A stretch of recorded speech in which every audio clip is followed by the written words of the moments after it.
Trimester में कौन सी एहतियात हैं जिन्हें आपने करना है और किन चीज़ों को अपनी रूटीन में लेके आना है, कौन सी डाइट इस्तेमाल करनी है, यानी कौन सी चीज़ें ऐसी हैं जो आपकी हेल्थ बेहतर करेंगी, आपके बच्चे की हेल्थ बेहतर करेंगी। आपने अपनी फिजिकल एक्टिविटी करनी है ताकि आप अपना बेबी नॉर्मली डिलीवर कर सकें।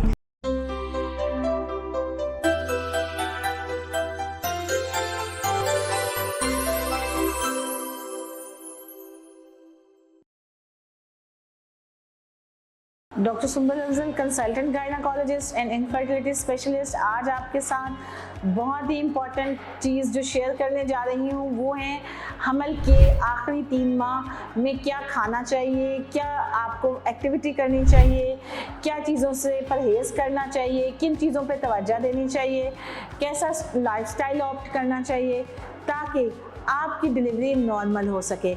सबसे बड़ा क्वेश्चन जो पेशेंट हमसे पूछते हैं कि डॉक्टर साहब नॉर्मल डिलीवरी कैसे पॉसिबल है, तो इस वीडियो को डिटेल में देखिएगा ताकि आपको ये इन्फॉर्मेशन मिल सके कि नॉर्मल डिलीवरी 90% आपके हाथ में है। यानी आपने क्या खुराक खानी है, किन चीज़ों के खाने से आपकी सेहत बेहतर होगी। यानी मैं बात करती हूँ कि आपकी सबसे बड़ी इम्पॉर्टेंट चीज़ है कि खून की कमी नहीं होनी चाहिए। अगर आपकी खून की रिपोर्ट HB10 से ज़्यादा है तो आपके बेबी की ग्रोथ अच्छी होगी, आपको सांस नहीं चढ़ेगा, आपके मसल अच्छे डेवलप होंगे, आपका फिगर इस काबिल होगा कि आप नॉर्मल लेबर पेन ले सको। क्योंकि 7 मंथ से लेके 9 मंथ तक बेबी की फॉर्मेशन मुकम्मल हो चुकी होती है, बेबी के ऑर्गन्स बन चुके होते हैं, बेबी सिर्फ अपना वेट पुट ऑन करता है, रीमॉडलिंग हो रही होती है, चीज़ों में खूबसूरती आ रही होती है, बच्चे की रंगत बन रही होती है, हेयर्स खूबसूरत हो रहे होते हैं, उसकी आँखों की खूबसूरती में इजाफा हो रहा होता है और आपका वेट बढ़ रहा होता है। वेट बढ़ने की सबसे बड़ी वजह बेबी की ग्रोथ है। ये एक हेल्दी साइन है, मगर इसका मतलब ये है कि आपको अपनी डाइट में किन चीज़ों का इस्तेमाल करना चाहिए जो आपको और आपके बच्चे को ताकत दे सकें।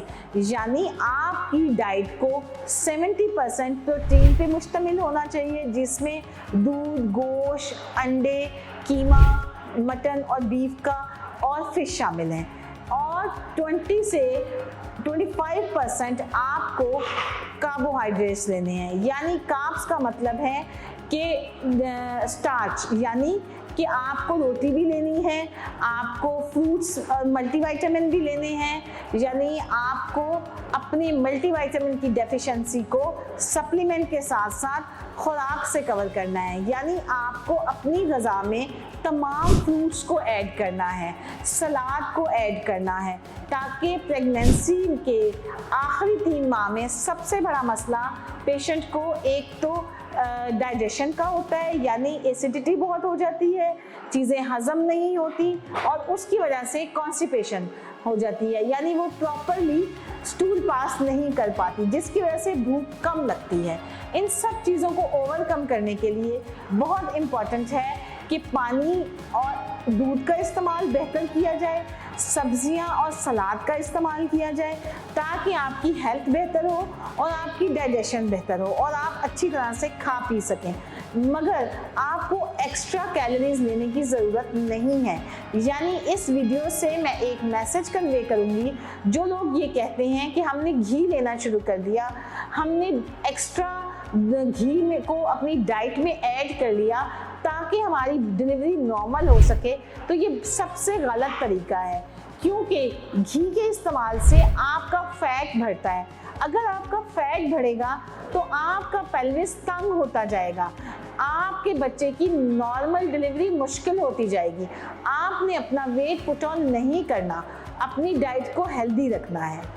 दूसरी इम्पॉर्टेंट बात यह है कि आपने अपने पोस्चर को कंफर्टेबल रखना है, यानी आपने अपनी फिजिकल एक्टिविटी जो कंटिन्यू रखी हुई थी उसको थोड़ा इंक्रीज करना है, थोड़ी एक्सरसाइजेस करनी है, ताकि आपके पेल्विक फ्लोर मसल्स डेवलप हो सके और लिगामेंट रिलैक्स हो सकें और बर्थ कैनाल प्रॉपरली ओपन हो सके बेबी की डिलीवरी के लिए।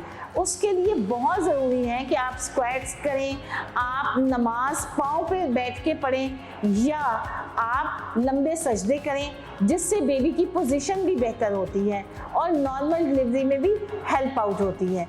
इसके अलावा आपको आखिरी 8वें महीने से लेके 9 मंथ तक ट्रैवल करने से परहेज करना चाहिए, क्योंकि कुछ प्रॉब्लम मेडिकल इशू जैसे शुगर, ब्लड प्रेशर जो आपको पहले 2 ट्राइमेस्टर में नहीं होते, वो 7 मंथ के बाद डेवलप होने का बहुत ज़्यादा रिस्क होता है। जिन लोगों की फैमिली में शुगर होती है 50% चांस है कि वो 7 या 8 मंथ में शुगर डेवलप कर सकते हैं।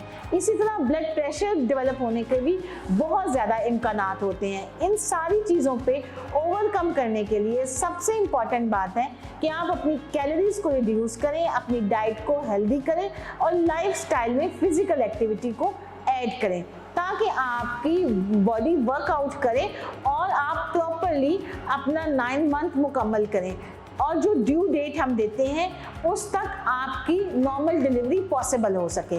इसके अलावा कुछ चीज़ें हैं जिनमें आपने ये ख्याल रखना है कि आपकी बेबी की पोजीशन क्या है, आपको बच्चे की हरकत कैसे महसूस हो रही है। ये बहुत ज़रूरी है कि आखिर के महीनों में आपको 10 से 12 दफ़ा बच्चे की हरकत महसूस हो। ये एक अच्छा साइन है।